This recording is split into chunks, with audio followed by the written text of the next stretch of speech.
Well, I want to say welcome to our weekly Code Ninjas conference call. My name is Marty Flanagan. I am the Vice President of Franchising here at Code Ninjas. And we do these calls each and every week to be able to provide more opportunity for you to learn about Code Ninjas. So we have these learning channels like today's call, like Discovery Day that we just finished up yesterday with more than 25 attendees. We had some international also individuals here with us yesterday at our Discovery Day. We host those each the second Thursday of every month. We host them each month, and they are by invitation only. So after today's call, when we go through all this great stuff, if you're interested in learning more about a Discovery Day, you're definitely going to want to connect with us to be able to help you understand how that can happen for you as well. So to kind of really dive into Code Ninjas, to understand who we are, what we're about, if you haven't really dug in with us before, we are a game-based coding franchise. We teach kids how to code through a game-based curriculum. And we're going to talk today about a little bit about our founder, a little bit about our team, about our support structure as a franchise, why we decided to franchise.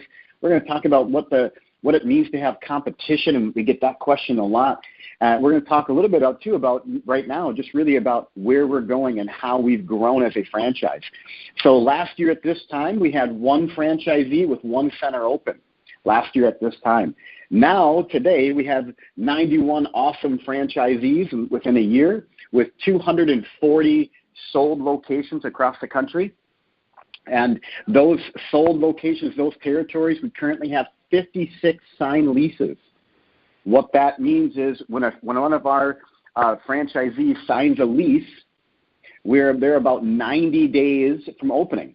So by the end of this summer, we'll probably have around between 50 and 60 open Code Ninja locations across the country. We currently have 6 centers open. We have 28 centers that are currently enrolling students into their program, into the Code Ninjas program. That's incredible growth. Within 12 months to accomplish that, it's very validating for Code Ninjas. We are excited that the market itself is actually seeing the value of Code Ninjas all across the country.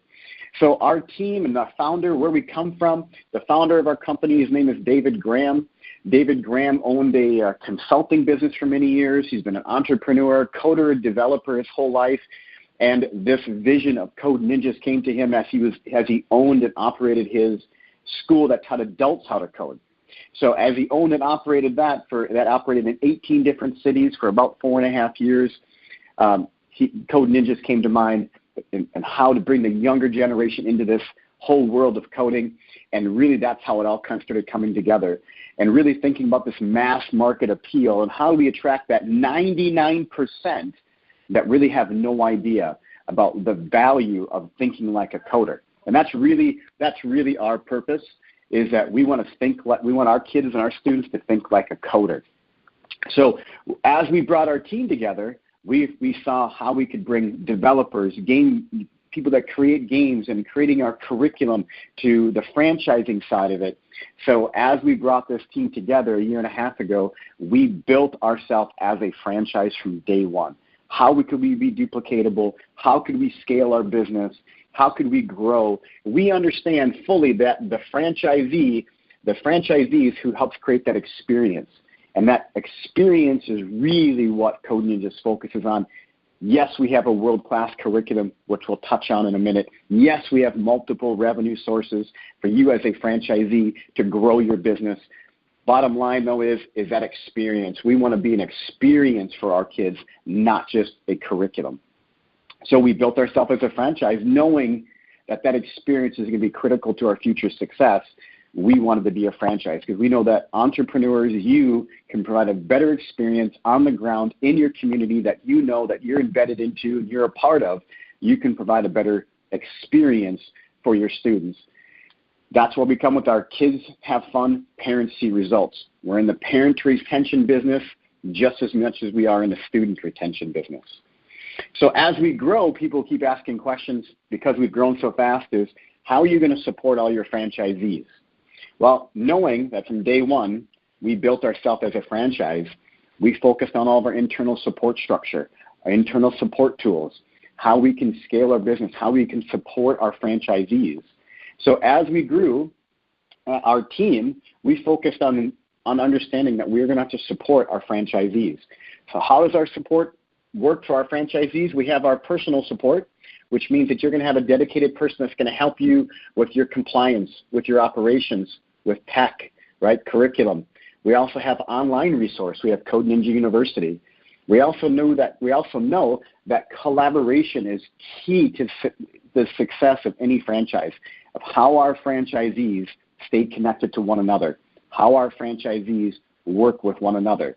By iron sharpens iron. So by working together, growing together in communities that you're in or across the country, we created a collaboration tool. That tool allows you to have instant access to every franchisee. When you become a franchisee, you have instant access to all the other Code Ninja centers across the country. And that tool is going to allow you to stay connected to them, understand their best practices, really immediately. It's not like you have to wait every 6 months for a best of book. You have on-demand access to share the best of ideas across the country, similar markets, different markets.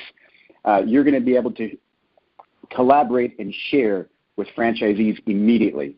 So our support system was designed that way from day one, knowing that you're going to have that personal support from inside the corporate office, knowing you're going to need the online resource, and knowing that you can actually communicate and collaborate with other franchisees. We all learn differently. We want to continue to provide tools, videos, operation manuals, online resources. Like a university is like a WikiDoc. It constantly is advancing and putting in new information. So you can choose your way of learning and running, taking advantage of all of them or maybe focusing on one of them. So as we continue to work through, we thought, okay, what about our curriculum? When David Graham really searched the marketplace, he was shocked. He was shocked to see how kids were being taught how to code, brought into this world, and in terms of learning how to code, this space. And we chose a route that is spoon-feeding our kids versus having them drink from a fire hose. So our curriculum is made up of 9 different belts, our drop-in curriculum, which is one of our revenue sources. That drop-in curriculum, that 9-belt system, it takes about 3 years to accomplish for our students. And within inside each one of those belts is a learned set of skills. When they complete each one of our belts, they have to build a game. That game requires those learned skills are concepts that they had within inside that belt. Once they show that proficiency by building that game, they can then progress to the next belt. Each belt then compounds onto one another. They're constantly practicing those skills and those concepts as they work their way through. And it's not about how long they're in the system. They have to show proficiency. We have prove yourself skills as well, so they can actually prove themselves at another level and go a little bit deeper. So when it comes to our curriculum itself, we focus on a core set of skills: critical thinking skills, problem-solving skills, time management, leadership, collaboration. That's our underlying focus on our entire curriculum, is getting them to think like a coder. So our curriculum is made up of a proprietary blend. So we have proprietary curriculum, we have exclusive curriculum, and we have non-proprietary curriculum all throughout our system.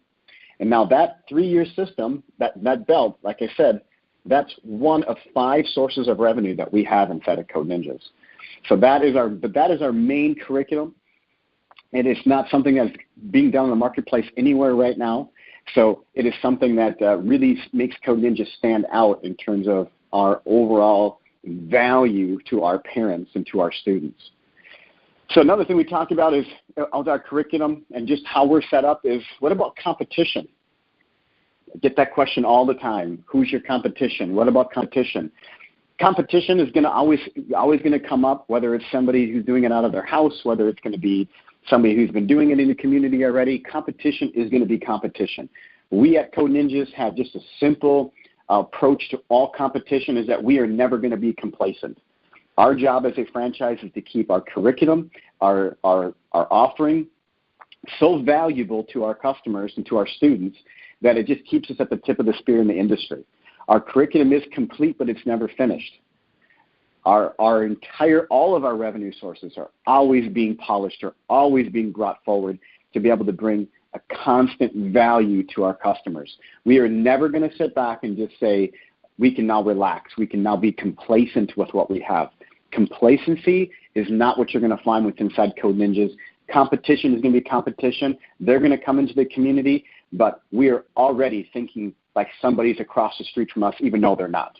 So we already are looking at it that way to make sure that we're staying ahead of the curve as a tip of the spear in the industry to be sure that we can continue to offer our franchisees a value and our customers something of value that they're willing to continue to come back for. And when it comes to our numbers, obviously I'm going to be able to answer all your questions with that as well, as much as I possibly can, depending on what state you're in and everything when it comes to our FDD. So that is really Code Ninjas at a bird's eye view of what we do and how we do it. How we do these conference calls and what we like to do with our conference calls, we like to also open them up. We have more than 30 people on today's call, which is pretty much about average. We average between 30 and 50 participants on all of our conference calls. And what we like to do is we like to open it up to Q&A. So any questions you have about anything about Code Ninjas, maybe I touched on it today, maybe I haven't talked about it at all, maybe you have questions on pricing, maybe you have questions on our future, like what's our vision. Whatever questions you have about Code Ninjas, this is your time to ask it. But how we do that is you hit *6. I'm going to turn on the Q&A. The first 15 minutes of these calls always is pretty much the same. And we go over just a brief history, a brief overview of who we are. Then we allow you to ask as many questions as you would like about Code Ninjas, whether it's about what I've gone over or what I haven't even touched on yet and you have questions about. So feel free at any time to hit *6. And at that time, I can call on you. It virtually raises your hand, and you can ask a question. Hi, you have a question? Yes, hi. So one of my questions is, obviously as soon as you start the franchise, it's not like you're going to have 200-300 students right away. In your experience, typically how long, let's say you have a fairly decent-sized space, about 2,000 square foot space, how does the rate of students coming in, you know what I mean? Like by what time should you have X amount of students? Is there any way you can gauge that, or do you have any statistics regarding that?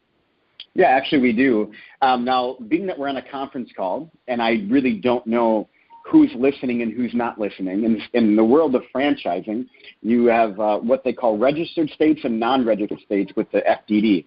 Our new FDD is available, which is the 2018 FDD. So the questions you're asking, I can give you more data on, but I can't do it on a conference call. Okay. Because I don't know if somebody's listening from a registered state that we're not yet approved in. It usually takes about a month for all states to be approved. We have about 8 states left. So what I would suggest that you do is connect with myself or Jeff Thames if you've been talking to one of us already. Yeah, I've been talking to Jeff. So talk to Jeff, and he can actually go over, if you're in a state that's approved, he'll be actually able to go over the pre-sale numbers and what's called the item 19 within inside the FDD. Okay. Sounds good. Thank you. Awesome. All right, thank you. Hi, you have a question? Yes. Are you expanding in Canada? Yes, we are. We're actually in a process right now. So I'm assuming we'll be approved in Canada here in the next, we'll have the FDD for Canada done. It's already in the legal hands and the legal process of Canada and should be ready to go here probably in the next couple weeks. Okay, so do I get on a mailing list or how does it work? Yeah, so if you haven't been in contact with me, Marty at codeninjas.com, send me an email and let's get in contact to make sure all your questions are answered. So when that FDD comes out, I can get it in your hands right away. We can even start talking about markets and all that fun stuff up in Canada and where you want to be. We currently do have a waiting list in Canada. It's about 5 people deep right now. So let's get you on that list and get you ready to rock and roll in Canada. Okay, I'll email you. Thanks. All right, thank you.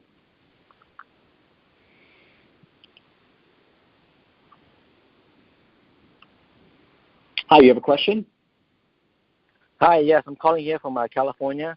What is your franchise fee and royalty fee? Our franchise fee is $24,000 is the franchise fee, and we have a 6% monthly royalty. Is there any marketing and advertising fees included in there, or that's just it? That's it. We actually require you to spend money in your market, but it doesn't pass through us. So we're going to require you to spend 3% of your revenue in your local market, but that does not come to the corporate office. We just ask you to spend that in your market. It's not a pass-through fee. Okay. What is your average retail location? Size? Size, square footage. Right now, our franchisees are their hotspot is between 1,800 and 2,200 square feet. 1,800.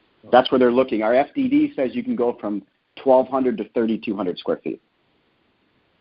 Okay, gotcha. Is there any exclusivity in the area within a mile radius? Yeah, we have protected territories. Yes. So when you pay your franchise fee, you have your protected territory. Gotcha. Okay, thank you. Thank you.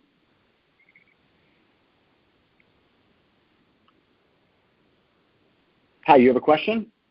Yeah, hi. I would like to know when would we actually see the returns, like after we set up the take the franchise and set it up. So this $24,000 that you had just mentioned, what does it include? What kind of services it includes? And when do we actually see revenue from this? So when it comes to paying your franchise fee, that's securing your protected territory. So in all franchises, when you pay your franchise fee, there's a whole host of things that it actually covers, but mainly what that is you're paying for your protected territory. When it comes to revenue numbers, you're going to have to connect with us one-on-one because, like I mentioned earlier, I don't know who's on today's call, and I can't give item 19 numbers to people that are not in an approved state. So what you're going to want to be able to do is whoever is connected with you already, whether it's Jeff Thames or myself, you're going to want to get with us one-on-one, and we can go a little bit deeper into what our FDD item 19 says in terms of revenue. Yeah, and so this $24,000, do we get any services at all, like how to set up and all that, or how does this work? Oh, okay. Yeah, we're a full support franchise. We're not a franchise where you just end up, we're going to get you open and you're never going to hear from us again. That's not how this works. We have full support. So whether everything we've done, every financial partner, every real estate partner, our construction, national construction company, our insurance, our design, construction manual, design manual, every aspect of what we do is connected deep into the roots of franchising. So when you become part of a franchise, you're becoming a part of a much bigger team than just you and your marketplace. So we have our preferred vendors set up in line for you. So when you become a franchisee, we have everything laid out for you in a clear path to getting open. You're getting support immediately. You're getting connected immediately to all of our vendors so they can help you and give you the preferred rates that we've set up with them because we're a bigger brand now. With having 240 locations open, they're giving you the best possible price they can for their services. All right, so I will send you an email. If you could, send me all this information in the email, I like to read and understand.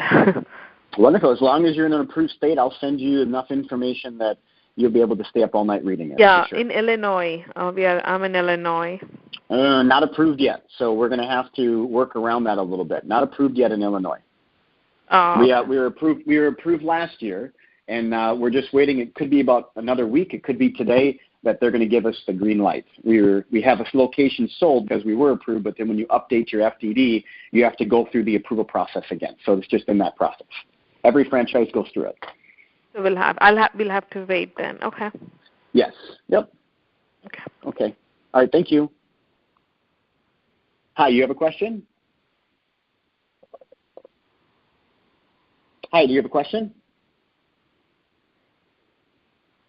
Yeah, I was wondering, I guess, what are the normal hours of operation? Because it looks like the age to, is around the 7 years old starting. So what, like during the school year, during school days, what are the normal hours of operation and, the busy times, or how do you kind of work around Sure. that? Yeah, I mean, your center director is going to be busy because even though they're going to get there at 9 or 10 o'clock in the morning, they're going to have a lot to do. Even though their first students may not come in until 2:30, depending on your community, 2:30, 3 o'clock. There's a lot to do when it comes to marketing, calling parents back, emailing, follow-ups. I mean, marketing to your community, going to events. You're going to even have parents coming in. You're going to have moms and dads coming in when either they're off of work or on their lunch break. They're going to be coming in because you're going to be marketing. So there's plenty of work to do in your center to be productive and move forward until your first students come in. Perfect. Thank you. All right, thank you. Hi, you have a question? Yes. How, we're going to have to find the instructors on our own that teach the coding, correct? Well, they're teaching the Code Ninjas curriculum. So let's make sure we're clear with that. We actually have a duplicatable path to help you find those individuals. Okay. And it's worked in all 28 centers that are enrolling. It's worked for all of them so far. So you I don't see an issue. Help us. Also, you kind of help us find these instructors, right? Okay. We give you the path to find them. Ultimately, they're your team members, right? So you're doing the interviewing. Even though we give you interview questions, we give you job descriptions, we give you that path. You can either choose to follow that path or go off on your own. Got it. Okay. Thank you. You're welcome.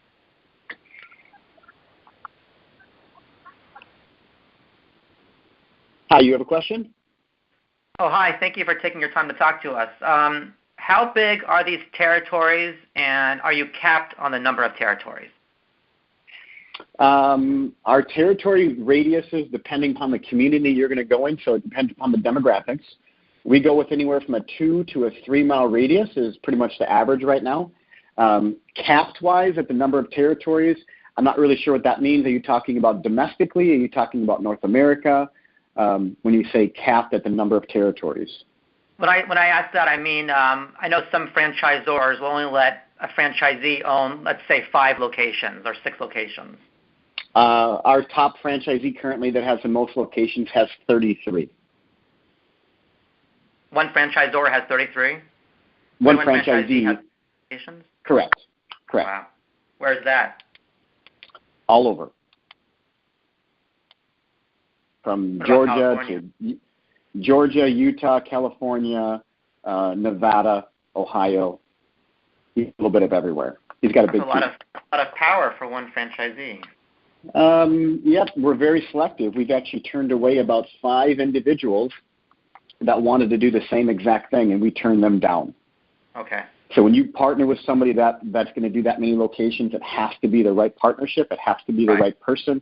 They have to have the right infrastructure. There's a lot of pieces of the puzzle there, and it is a lot of power that you give to one franchisee, so you have to be able to know that you can work with them in the future because you as an individual can benefit from somebody that's opening up 33. How can that work for you who's opening up 1 location? And this is our right partner. He is the right partner for us and his team. And like I said, we've turned down people, about 5 individuals that wanted to do the exact same thing, and we said no. So we're very selective on how many one individual can open. Are we going to stop somebody? Yes, if you're not the right person. Are we going to stop you if you're not the right person? No. I mean, if you're the right person, we're the right team, we're going to let you go. But if you're not the right person, and it took months and months and months for that to happen. That was not something that was just overnight. Okay, cool. Thank you. I look forward to talking to you. All right, thank you. Hi, you have a question? Yeah, our biggest, and thanks for speaking with us today and answering our questions here. But the biggest question mark for us is if the demand exists in our market for opening up a Code Ninja. So, and I guess that's $1 million question. If people could answer that, maybe we'd all be in pretty good shape. But I was wondering if you guys provide any help or information along those lines, in order for us to make a decision on opening up a Code Ninjas here in our market. So we definitely are going to work with you.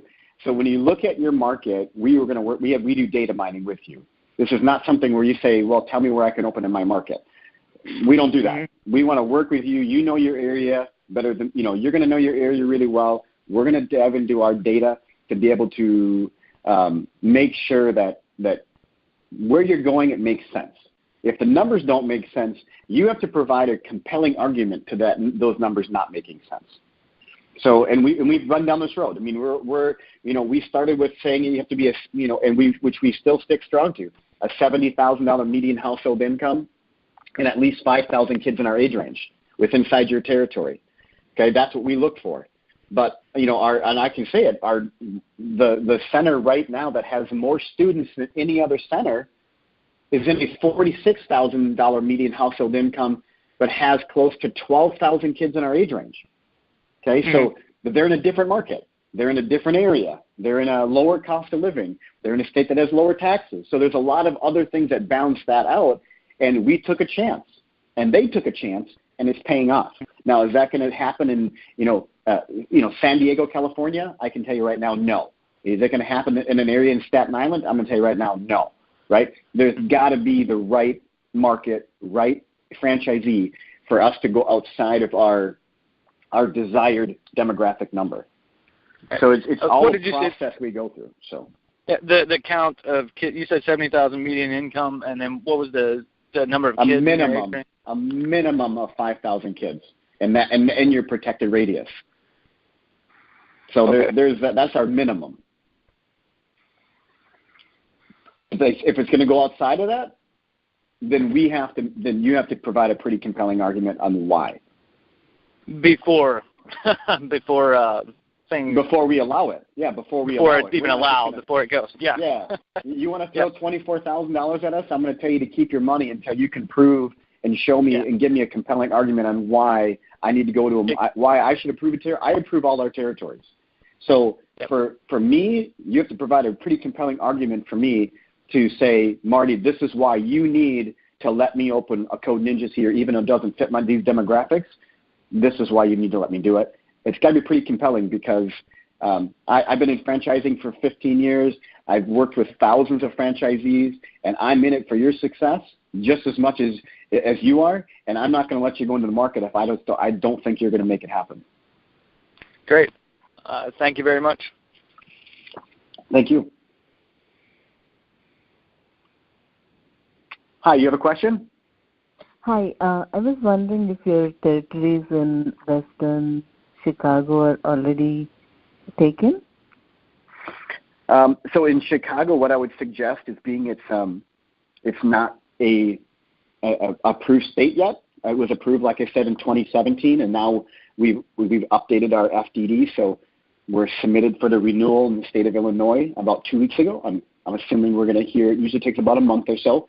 I'm assuming we're going to hear back from them shortly on the approval, and then we'll open up the state again. So I would suggest that you would connect with myself or Jeff Thames, who's ever emailed you already, and we'll help you with identifying a market that's nearby you. If your market is taken, let's find one that's nearby you.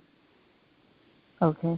And is it computer-based training? Is it a CBT, or is it instructor-led with lesson plans provided by you? So we have a flexible learning system. So students come in at mom and dad's convenience. We don't do classroom settings. We don't do lectures. This is all about convenience for our students and convenience for mom and dad. Okay, so it's a computer-based training? It's not just computer-based. We have our proprietary textbooks. We have our exclusive robotics program. So it's not just there. It's not just screen time. Okay. And our students are only able to come in twice a week for up to an hour each time on that drop-in program. Okay. And then the after-school program? The after-school program is when they're going to be with us for 3 hours or so, and they're not doing the Code Ninjas. We give you a whole agenda of things that you can do with your students on the after-school program. Okay, so it goes outside of the coding. Correct. Okay. And the other question I had is, say we have like 1,200 square foot space. Usually, how many kids are allowed in that? That's a very, very small space, and being that I don't know the layout of that space, and I haven't had our team lay it out, I can't answer that. or even like 2,200 square foot? Like, well, I can tell you that a 2,000 square foot space will probably allow you to have anywhere from, about 40 to 45 students in there. Okay. But to have that many students at once I would be surprised because of our flexible learning system. So. Okay. All right. Thank you. Okay, that's it. Thank you. Hi, you have a question? Yes, I got a quick question. So the laptops, do the parents can provide their own laptops, or it got to be approved or bought from Code Ninja itself? So the students can bring their own laptop as long as it meets our specifications, or they can use a Code Ninja's laptop. It's up to them. Okay, all right. Yeah, that was the question I got. Thank you. I appreciate that. All right, thank you. Hi, you have a question? Yeah, so what is the average cost of build out for something about 2,000 square feet? So when it comes to in our new FDD, it actually goes over the cost of opening a Code Ninjas, and it's anywhere from $110,000 to for a brick and mortar store, which is obviously what we are. We're anywhere from $110,000 to $350,000 if you go with the Dojo to Go. The Dojo to Go is another revenue source offering we have. If you go without the Dojo to Go, it's $110,000 to about $250,000 to $275,000. The Dojo to Go is anywhere from $75,000 to $100,000 additional. So if you go without the Dojo to Go, you're at that $110,000, $250,000, $275,000. If you go with the Dojo to Go, you're at $110,000 to about $350,000. Okay, got it. All right, thank you. Hi, you have a question? Yeah, it's me again. I just asked a question earlier. So what is this Dojo to Go? That's my so so that's more like a mobile. It's going to be a mobile trailer that's like a gaming trailer, game building trailer. It's not going to be the same curriculum that we offer inside of Code Ninjas. It's a Dojo to Go. You can take it to birthday parties, take it to schools. You can take it out into your community. It's just another revenue source that we offer to our franchisees. Is this same to the app Class Dojo? Is it similar to the app? Is it similar to the app Class Dojo, or is it like part of Dojo? Like there's an app called Class Dojo that we use in our schools here. No, okay. No. Okay, so how many hours of work is this? Like I work in the IT, but I also want to take up a franchise. So how many hours of work in a week you think this is? Well, what I would suggest is, being that I really don't know a lot about you, or what I would like to do is find out more about your situation to be able to help you estimate those hours. When we work with you on one-on-one, that's what we dig into. We'll be honest with you. If we learn more about you, we talk more about how this is going to work with you, we're going to tell you if we think it's going to work for you or not. We're not just going to try to take your money and have you become a franchisee and then have you have a harsh reality kick in where, I was never told that was going to be this many hours. We do that with you beforehand. So when you work with myself or Jeff Thames one-on-one, if we don't feel like it's a good fit because of the hours you have available or the workload that's going to require for you to get your center open, and if we question that, we're going to tell you, this is not right for you. We're okay with saying this is not right for you if it's going to save you and save us long term. So I would say that make sure you connect with Jeff Thames or myself, whoever's emailed you already, and let's talk about what this looks like for you as an individual on opening a Code Ninjas. Yeah, so do you want me to... It's different for everybody. Hello? No, go ahead. Do you want me to reach out to you now, or should I wait until you get the approval in Illinois? I would say, reach out to us now so we can get you on that, make sure that, the territory you even want to be in is available. All right. Okay. Yep. Okay. Thanks. Wonderful. Thank you. Hi, you have a question? Yeah, I was just wondering, do you have any franchisees that do a shuttle bus option from the schools, and has it been successful? Yes, we do have franchisees that are doing that and are going to be doing that as well. So how successful it's going to be It's really about how you're going to be setting it up as well. And we're going to help you set that up, and then you can look at it and say, yeah, I can see myself doing that, and we're going to give you that roadmap. Not all of our franchisees want to do that. So we present it as an option. We're going to show you how it works, and then you can look at it and say, yeah, I'm going to do that, or no, I'm not ready for that yet. Out of all of our franchisees, the 28 centers that are currently enrolling students, out of that, I believe there's about 5 that are going to be doing the after-school program right away. The rest are going to wait a little bit, get their foundation set, and then build off of that. Perfect. Thank you. All right. Thank you. Hi, you have a question? Oh, sure. I got a quick question. So you talked about 9 belts and over 4-year time frame, right? Do the students need to sign up their contract, or how do they go about it? Do they go month-by-month basis or belt-by-belt basis? So the 9-belt system is about a 3-year curriculum. That 3-year curriculum is based on them coming in 2 times a week, staying for an hour each time. Okay? That's that flexible learning system. It's not a classroom. It's not a lecture. We don't go by belt for cost. It's a flat monthly tuition rate. And we don't tell you what you can charge. We give you a range. And our current FDD, if you connect with us one-on-one, we can actually go over what our current centers are averaging. But we give you a rate of we tell you have to stay between $150 and up is what you have to be at for that flat monthly tuition rate. And our new FDD actually shows what our current centers are charging and what out of 28 centers that are enrolling students, what's being charged out there for those first 6 that are open. We can actually go over those numbers with you as well. Okay. All right. So just to recap, I get that. Thank you. I appreciate that.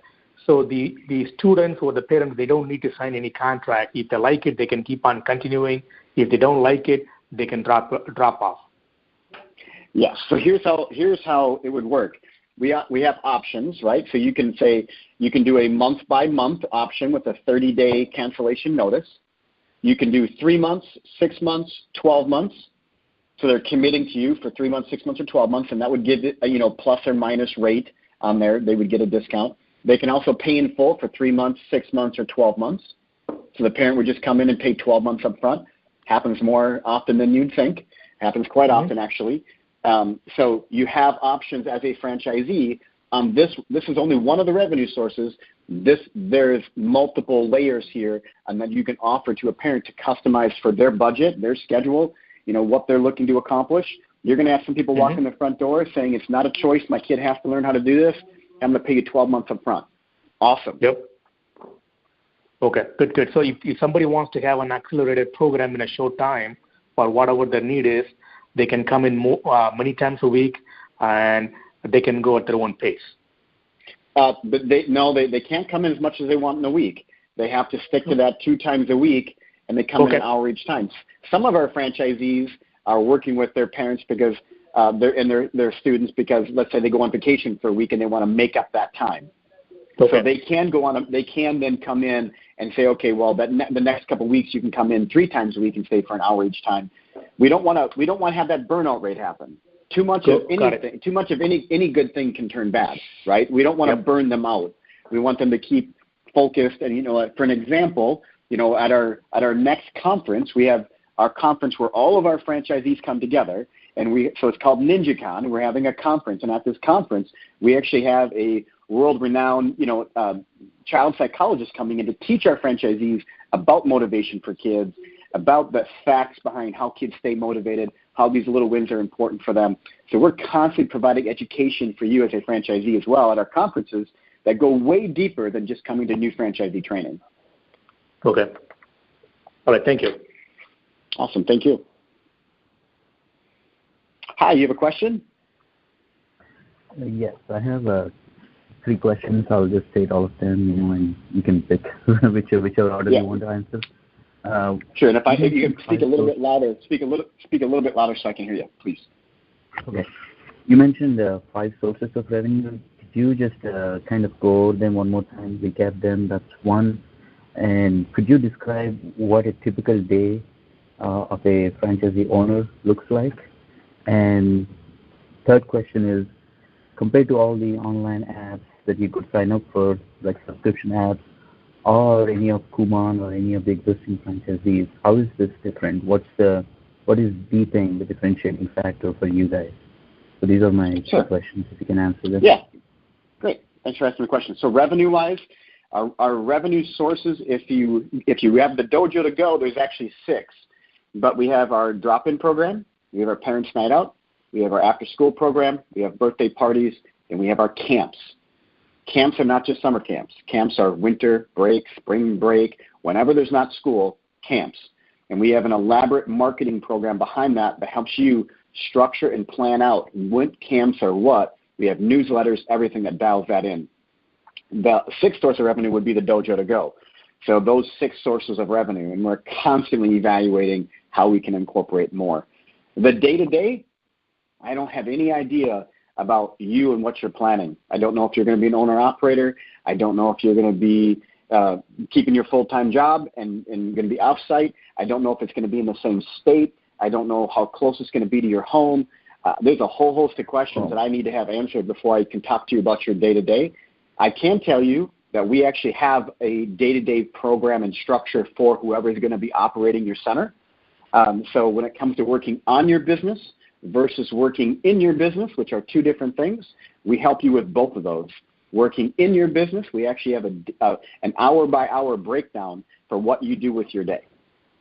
So we give you that day-to-day. We have inspection documents. We have everything in order for you to be able to walk through your center and know that you've done everything you're supposed to do that day and lock your door and leave for the day. It's all broken down, even for your coach senseis who are the coaches who are teaching your curriculum. We actually have their agenda for them as well, so they know what to clean, when to clean, and what to do before their shift is done as well. Online resources. What does it take to get that? Okay. I'm sorry, say that again. I'm saying it seems like you have figured out what is involved in a day-to-day, whether you're working or having someone else manage it for you. What do you need to do to get a handle on that or get to know that? Well, that is based on us going down this process together. What we don't do is just unveil everything about who we are, what we're doing, and how we do it on a conference call, right? So we're just starting this process together, right? So as we go down this road together, the more and more we're going to reveal to you, the more and more commitment you show to us, the more and more we're going to reveal to you our program and how it works. We don't just say, this is everything we got. This is everything we do. It's too much. It's like drinking from a fire hose. It's just way too much information. There's so many pieces to this puzzle that we have to really figure out you first and how and what pieces of the puzzle do you personally need. Our franchisees all have different business acumens. They're all over the board, right? So we as a franchise have to make sure we have a toolbox full of tools and let the franchisees choose which are going to be best for them and let us recommend tools that we think are going to benefit them based on our experience.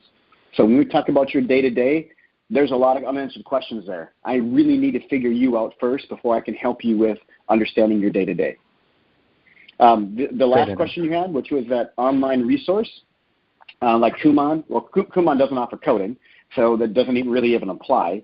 When you talk about online resources for coding, that's a great way for kids to get introduced into this. It scratches the surface, really. It just brings awareness is all it does. It's kind of like learning how to swim online. I mean, I'm going to teach it to my daughter online and throw her in a lake? I don't think so, right? This is an experience. Our students are going to need help. You can't just go online and learn how to play piano. You need help. You can learn a little bit.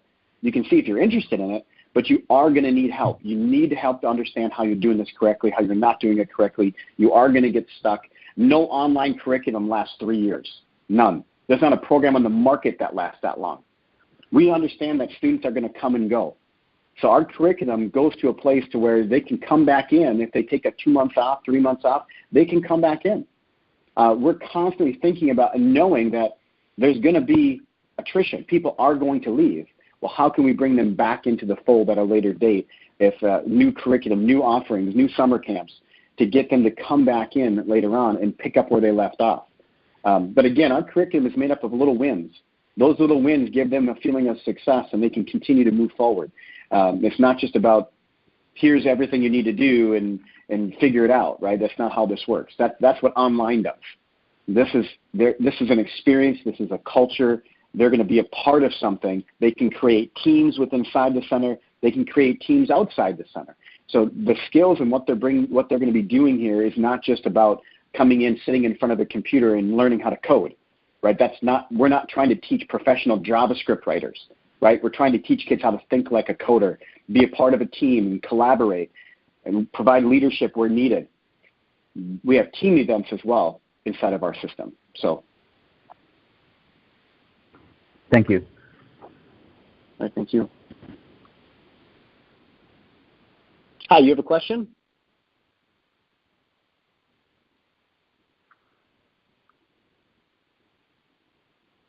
Hi, did you have a question? Try again. Did you have a question? No, you already answered my question. So. Okay, great. Hi, did you have a question? Yes. Out of the 28 centers and those that have been operating at least 6 to 8 months, what is the average number of enrollees these franchises have? That's one question. Second question, marketing-wise, what are the main tools that franchisees have been marketing? Has it been Facebook, social media, mailers? Those are the two main questions right now. Okay. So when it comes to enrollees, that always comes back down to revenue. Anything that has to do with revenue falls under our Item 19 and our FDD, which means I cannot share that unless I know that you're in an approved state. And being that we're on a conference call, I'm not going to go over that because I don't know if somebody listening is not in an approved state. So you're going to need to connect with us one-on-one, and we'll give you all the data that we can give you. Obviously, being that we're a new franchise, last year's FDD was even more limited than this year's FDD. This year's FDD has a tremendous amount of more information than our last year's one did, but if you're in an approved state, we'd love to share that data with you. Marketing-wise, so we have full digital marketing strategies that for all of our franchisees to follow. We have a PR group that we also work with, and we give you a 16-week pre-opening marketing roadmap to follow before your center even opens, because you're enrolling students before you even open your doors. And then inside the new FDD, if you're in an approved state, you'll actually be able to see the revenue created and the number of students that were enrolled before the centers even open their doors for business, which I think is some incredible numbers. So if you're in an approved state, connect with us so we can get you those numbers, and I think you'll agree that it's insane. Pretty awesome. Okay. Thank you. Awesome. Thank you. Hi, you have a question? Yeah, maybe this kind of builds on the last question, so I might have to go to the FDD for this, but I was showing break even probably comes into filling about half capacity. Does that sound low or off the mark or close? So one thing that we do with you is we built a projection document to be able to help you before you sign your franchise agreement. Before you can even come to Discovery Day, you have to do a projection document. We built it for you. So we give you a projection document. You can build out all your costs, all of the franchising fees, everything is built into that. We have revenue source boxes in there so you can plug and play revenue sources. If you're in an approved state, those revenue boxes are a heck of a lot easier to fill out than the other 91 franchisees. What they had to do was a lot harder than what you're going to have to do. So I'd say, let's take a look at deeper. And if you're in an approved state, let's get you that projection document. Let's walk through it together. I've been doing this for a long time. I can probably get really close to what your cost of doing business is. So can Jeff Thames. So either of us can help you with that, depending on who's already emailed you. Make sure you is Kentucky an approved state? Heck yeah, it is. And get moving. There we go. We need to get in Kentucky. I mean, it's like there's a great market in Kentucky that I already know about. So make sure that if I've already talked to you, let's get that nailed down. If not, then get a hold of Jeff, and I'll tell him where that location is at. You guys had mentioned you provide financing as well as. I guess that's accurate since you published. I guess I don't have any further questions on that. Yeah, we have financial vendors we work with, and we can get you connected for sure. Okay, thank you very much. Awesome, thank you. All right, last question. You have a question? Two questions. You just mentioned financing. Is that on the $24,000 or is that on the construction build-out and operating to get started? And the second question is, if this is item 19, then we could pass. But I'm just wondering if the franchisees have faced any ADA issues at this point. Well, they're not going to face any ADA issues because before your center is built out and done, an architect is going through it to make sure it's all ADA compliant. You're not able to open your doors unless you're ADA compliant. You're not going to get your CO, your certified occupancy permit, unless you are ADA compliant, right? And so everything is run up by an architect, so it's all going to be dialed in for you based on your city, your state, your code. When it comes what about like visually impaired kids and deaf kids, that kind of stuff? Well, I mean, so it's going to be really hard for a visually impaired student to come in and do coding. Oh, I've seen some crazy stuff in my time. Okay. Yeah, that's going to be difficult for our center is not equipped to deal with to work with a student that's visually impaired. When it comes to the financing, that part of it, I don't know your resources, right? So we have our financial vendors set up for you that work with what they call HELOCs, which is a home equity line of credit for business. You can do ROBs, which is like your 401k retirement rollover stuff. There's SBA loans. There's direct lending. I don't know your resources, right? So we connect you with we have financial vendors we have in place, and then they will work with your resources to determine what needs to be financed, what doesn't, how it can be. They're going to work with you on that. Okay. I just thought of one more question real fast, if that's okay. Sure, please. The instructors, I assume are they employees? Are they independent contractors? How does that typically work? Well, we're going to follow the DOL to the T. So the Department of Labor, we're going to make sure, and inside Code Ninja University, there's a link, and that link is going to bring you to your state and the laws inside your state connected to the Department of Labor. We don't mess around with that. We want to make sure that you understand legally where you're at so that you know what has to be a part-time employee, what has to be full-time, the difference between independent contractor and employee, and the consequences that can come with not following the DOL's recommendations. Okay. Fair enough. Thank you. I appreciate it. All right. No problem. Well, all right. I want to thank everybody for taking the Code Ninjas conference call. We do these each and every week, and they're all recorded. So if you want to come back through and say, hey, I would like to listen to that call again, we do host all these calls on our YouTube channel. You can go back. You can listen to multiple calls. If what you heard today you want to learn more about, look at who's connected with you. It's either going to be myself, Marty, at codeninjas.com, or it's going to be Jeff Thames, my partner over here, so in the franchise development side of things. Again, my name is Marty Flanagan. I'm the Vice President of Franchising with Code Ninjas. Feel free to reach out to me anytime if you have questions. I get razzed for this all the time, but I give you my cell phone number, 763-516-3578. That's my personal cell phone number. Feel free to call me at any time if you have questions in regards to Code Ninjas. I'll be more than happy to answer your questions for you. Schedule a time for us to connect. And again, if you have any questions, reach out to myself or Jeff Thames. We'll be able to help you. In terms of Code Ninjas, we're going to be able to set up discovery days, how to get there, what does it look like. This is what we love to do, so we want to be able to help you in any way that we can and answer all your questions. Again, thanks for taking your time today. We appreciate you joining the weekly Code Ninjas conference call.